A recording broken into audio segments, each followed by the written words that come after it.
Assalomu alaykum do'stlar, Super Fizika kanaliga xush kelibsizlar. Xo'p, bizni ijtimoiy tarmoqlarda kuzatmoqchi bo'lsangiz, YouTube kanalimiz Super Fizika, Telegram kanalimiz esa mana Super Fizika pastki chiziqcha 1 havolasi orqali ulanib olishingiz mumkin bo'ladi.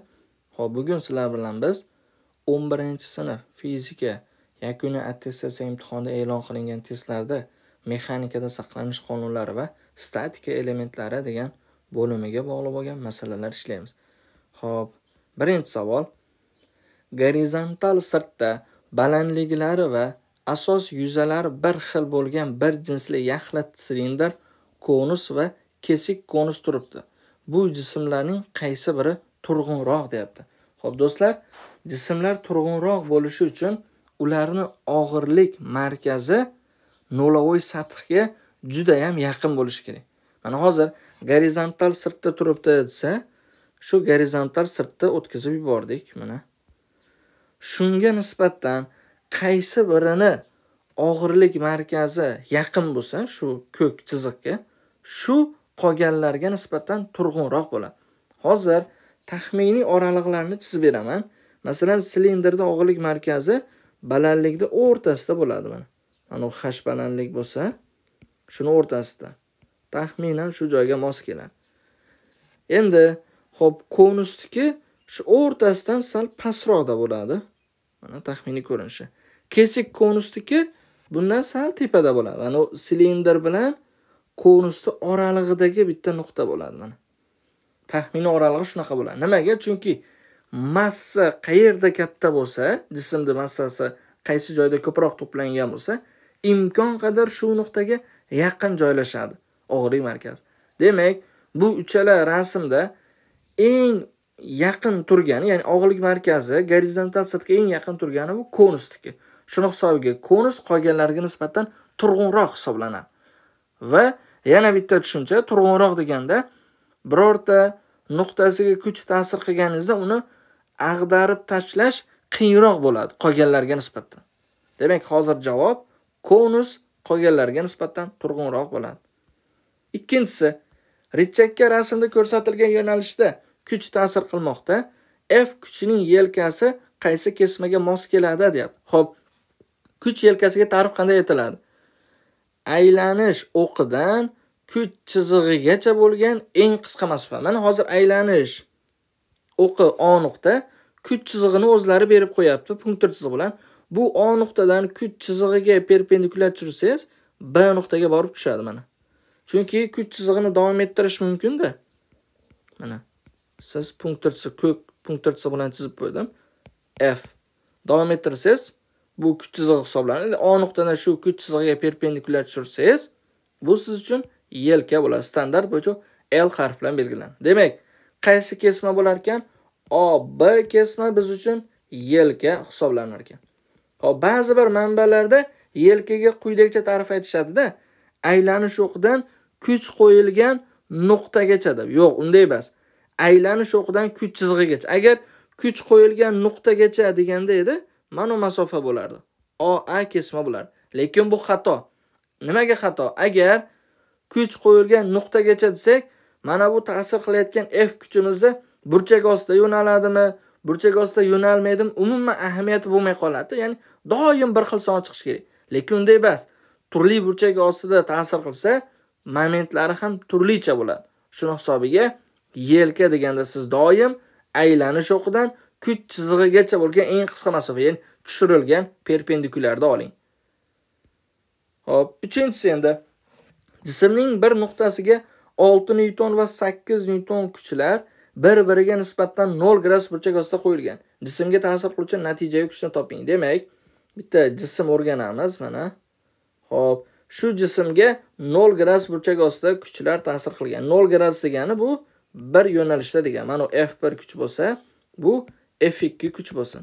Endi sizdan natijaviy kuchni so'ragan, bir tomonga yo'nalgani uchun ikkalasini qo'shib qo'yamiz. F1 plus F2 bo'lib javob 14 newton chiqadi.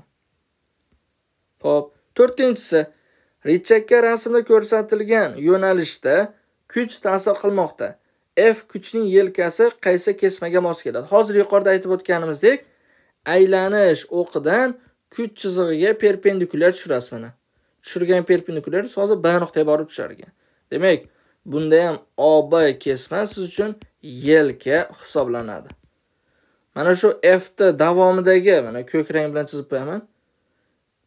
Chiziq siz uchun kuch chizig'i hisoblanadi. Buni xohlagan tomonga davom ettirib ketaverasiz. Mana bu tomonga ham qizig'i yo'q. Xo'p. 5-inchisi endi rasmda metal halqalar kiydirilgan 4 ta bir xil yog'och silindr tasvirlangan. Ularning qaysi biri turg'unroq? Xo'p, demak, turg'unroq bo'lishi uchun qanday shart bajarilar ekan? Og'irlik markazi yerga yoki shu gorizontal sirtga yaqin bo'lishi kerak. Va og'irlik markazi massa qayerda ko'p to'plangan bo'lsa, shu joyga yaqin bo'ladi. Hozir hammasini balandligi bir xil. Agar balandlikdan gapiraman desangiz, o'rtasida bo'lib qoladi-da, bir xil deb javob berish kerak. Lekin qarang, balandlikdan tashqari bu yerda kiygizib qo'yilgan halqalar ham bor-da, kiydirilgan halqalar ham bor. Shuni hisobiga endi siz balandlikka emas, halqani joylashuviga ham qaraysiz. Xo'p, qaysi halqa qizil chiziqqa, ya'ni nolavoy sathga yaqin turibdi? Ikkinchisiga kiydirilgan halqa. Demak, bu degani ikkinchi holatda massa ko'proq to'plangan qism qolganlarga nisbatan nima bo'ladi? Yaqinroq bo'ladi qizil chiziqqa. Ya'ni hozir eng ko'p massasi mana shu pastda joylashganda, shu hisobiga og'irlik markazi qolganlarga nisbatan eng pastda bo'ladi. Hop, masalan, 3-chisini olsak, uni og'irlik markazi qolganlarga nisbatan teparoqda bo'ladi. Nimaga desiz? Chunki uni ko'proq to'plangan massaviy qismi yuqorida joylashgan. Shuning hisobiga turg'unroq bo'lgani ikkinchisi bo'ladi. Ya'ni buni ag'darib tashlash qiyin qolganlarga nisbatan. Xo'p, 6-inchisi endi jismning bir nuqtasiga 6 newton va 8 newton kuch bir-biriga nisbatan 180 gradus burchak ostida qo'yilgan. Jismga ta'sir qiluvchi natijaviy kuchni toping. Xo'p, demak, bitta jism bo'lsa, endi unga 180 gradus burchak ostida kuch ta'sir qilyapti. 180 degani qarama-qarshi. Mana biz uchun F1 bo'lsa, bu biz uchun F2 bo'ladi. Ikkita qarama-qarshi yo'nalgan kuchlarda natijasini topish uchun moduli kattasidan moduli kichigini ayirish kerak. Hozir moduli kattasi F2, undan ayirishimiz kerak F1 da. Natijada 2 newton degan javob chiqadi. Xo'p, 7-inchisi endi modullari 6 newton va 8 newton bo'lgan o'zaro perpendikulyar ikki kuch jismning bir nuqtasiga qo'yilgan. Bu kuchlar teng ta'sir etuvchisining moduli qanday deyapti? Xo'p, tushunali. Demak, bitta jism bor ekan va unga ikkita perpendikulyar yo'nalgan kuch ta'sir qilyapti. Xo'p, mana bu biz uchun F1 bo'lsin. Xo'p, buni davomida endi bu tomonga yo'nalgan F2 bor. Ikkalasi 90 gradus burchak ostida, ya'ni perpendikulyar deyapti-ku. Bu holatda natijaviy kuchni topmoqchi bo'lsam, F natija teng ildiz ostida F1 kvadrat plus F2 kvadrat bo'ladi. Endi qiymatlar o'rniga yozamiz. 6 ning kvadrati plus 8 ning kvadrati bo'lib, shunda javob 10 newton chiqadi. Xo'p. 8-inchisi. Rasmda ko'rsatilgan tezlik grafikining qaysi qismlarida jismga ta'sir etuvchi kuchlarning teng ta'sir etuvchisi 0 ga teng bo'ladi deyapti. Tushunali. Demak, bizda shart bo'lishi kerak F natija teng 0. F natija 0 bo'lishi uchun jismda tezlanishi 0 bo'lishi kerak. Nimaga? Chunki Newtonning ikkinchi qonuniga ko'ra A teng F taqsim M ku. Hozir kuch 0 bo'lishi uchun tezlanish 0 bo'lishi kerak. Chunki massani 0 ligi bu mantiqqa to'g'ri kelmaydi. Xo'p, endi bizga tezlikni vaqtga bog'lanish grafiki berilgan. Har bitta oraliqdagi harakatlar o'rganamiz. Birinchi oraliqda mana tezlik chiziqli ortyapti. Demak, bu tekis tezlanuvchan harakat. Tekis tezlanuvchan harakatda tezlanish bilasizlar, musbat va o'zgarmas son.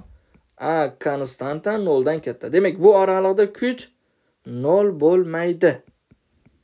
0 emas. Endi ikkinchi oraliqda o'rganamiz. Ikkinchi oraliqda qarang, tezlik o'zgarmayapti. Xo'p, tezlik o'zgarmasa, demak, tezlanish 0 degani ikkinchi oraliqda tekis harakat bo'layapti ekan. Demak, bu holatda natijaviy kuch 0 bo'lishi mumkin. Xo'p, endi 3-chi oralig'imizda nima bo'lyapti? 3-chi oralig'da chiziqlik kamayapti-ku. Demak, harakat turi tekis sekinlanuvchan. Tekis sekinlanuvchan harakatda bilamiz A teng konstanta va manfiy son. Tezlanish borligini hisobiga 3-chi oralig'dagi kuchimiz ham nima bo'lmaydi? 0 ga teng bo'lmaydi. Endi sizdan 0 ga tengligini so'rayapti. 0 ga teng bo'ladigani faqat 2-chi oralig'da bo'lar ekan xolos, ko'k rangdagi chiziqda. Xo'p, 9-inchisi endi moddiy nuqtaga ta'sir etuvchi kuchlar muvozanatda bo'lganda harakatlar qaysi grafikda tasvirlangan deyapti. Xo'p, tushunali. Demak, muvozanatda bo'lganda deganda natijaviy kuch 0 degani. F natija 0 bo'lishi kerak. Xo'p, F natija 0 degani tezlanish 0 degan. Tezlanish 0 bo'ladigan ikkita holat bor. Bittasi tinch holat, ikkinchisi to'g'ri tekis harakat. Hozir biz har bitta oraliqlarda, ya'ni har bitta grafiklarda tahlil qilib chiqamiz. Birinchisida yo'lni vaqtga bog'lanish grafigi shoxlari yuqoriga qaragan parabola bo'lyapti. Bu S teng V0 plus A taqsim 2 T kvadratning grafigi.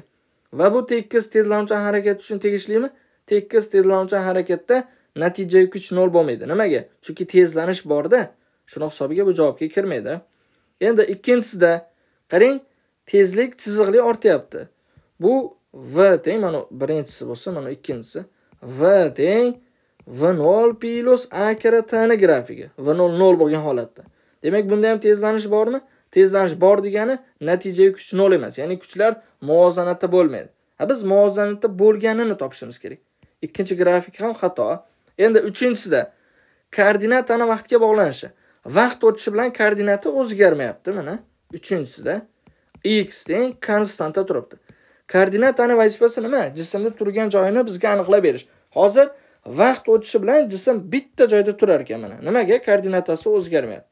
Bitta joyda turibdi degani, demak u tinch holat. Bunda tezlanish 0, shuning hisobiga natijaviy kuch 0 bo'lishi mumkin. 3ta demak javobga olamiz. Endi 4-inchisida yana koordinatani vaqtga bog'lanishi faqat endi chiziqli ortyapti. Xo'p, 4-inchisida qanaqa bo'ladi? Bu x teng x0 plus v kira t ning grafigi. Mana bu joyda x0 bo'ladi. Va bu x teng x0 plus v kira t qaysi harakat uchun tegishli? To'g'ri tekis harakat uchun. To'g'ri tekis harakatda tezlanish 0 bo'lganligi uchun, mana yuqorida natijaviy kuch 0 edi. Natijaviy kuchimiz ham 0 bo'ladi. Demak, 4-grafikda ham olsak bo'ladi. Muvozanatda bo'ladigan holat, ya'ni kuchlarda muvozanatda bo'lgan holati 3 bilan 4-grafikda aks ettirilgan. Xo'p, keyingisi, ya'ni 10-savol. Rasmda ko'rsatilgan kubning B uchini biroz ko'tarish uchun unga F kuch ta'sir etmoqda. Shu kuchning yelkasi qaysi kesmaga mos keladi, deyapti. Xo'p, yelka deganda aylanish o'qida, mana O nuqtadan kuch chizig'igacha bo'lgan masofa, eng qisqa masofa. Hozir kuch chizig'igacha bo'lgan eng qisqa masofani topsangiz, mana perpendikulyar tushirishingiz kerak va u siz uchun OA kesma bo'ladi. OA kesma yelka hisoblanadi. Xo'p, demak bu mexanikada saqlanish qonunlari va statika elementlari bo'limining masalalar yechimi edi. E'tiboringiz uchun rahmat. Xo'p, video yoqqan bo'lsa, like bosib, YouTube va Telegram kanallarimizga obuna bo'lib qo'yasiz.